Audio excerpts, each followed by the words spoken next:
Big boss వాళ్ళకి ఒక game పెడతాడు. ఇద్దరు కలిసి ఒక టీమ్గా 3 టీంలు అవుతాయి. అందులో గౌతమ్ అండ్ నబిల్ ఒక ఒక గ్రూప్గా, మరియు నిఖిల్ మరియు ప్రేరణ ఒక టీము, మరియు విష్ణుప్రియ అండ్ రోహిణి ఒక టీం. ఇలా 3 టీములుగా ఆడడం జరుగుతుంది. ఈ గేమ్కి సంచాలకులుగా అవినాష్ ఉంటాడు.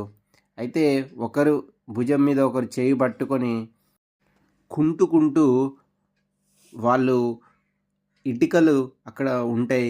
ఆ ఇటుకలతోని ఒక టవర్ లాగా ఇద్దరూ కలిసి దాన్ని తొందరగా కుంటుకుంటూ వెళ్ళి దాన్ని నిర్మించాల్సి ఉంటుంది.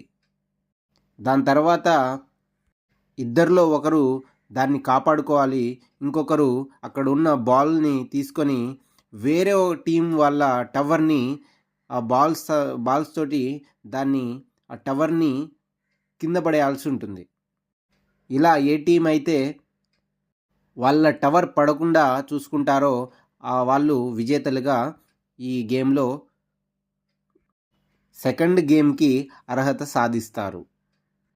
అయితే నిఖిల్ మరియు ప్రేరణ ఈ గేమ్లో వాళ్ళ టవర్ పడిపోకుండా జాగ్రత్తగా కాపాడుకున్నట్టు తెలుస్తుంది. రోహిణి, విష్ణుప్రియ వీళ్ళు కూడా వాళ్ళ టవర్ని కాపాడుకుంటారు. కాకపోతే నబిల్ మరియు గౌతమ్ వీళ్ళ టవర్ కింద పడుతుంది. సో నబిల్ అండ్ గౌతమ్ ఈ గేమ్ నుంచి అవుట్ అయిపోతారు.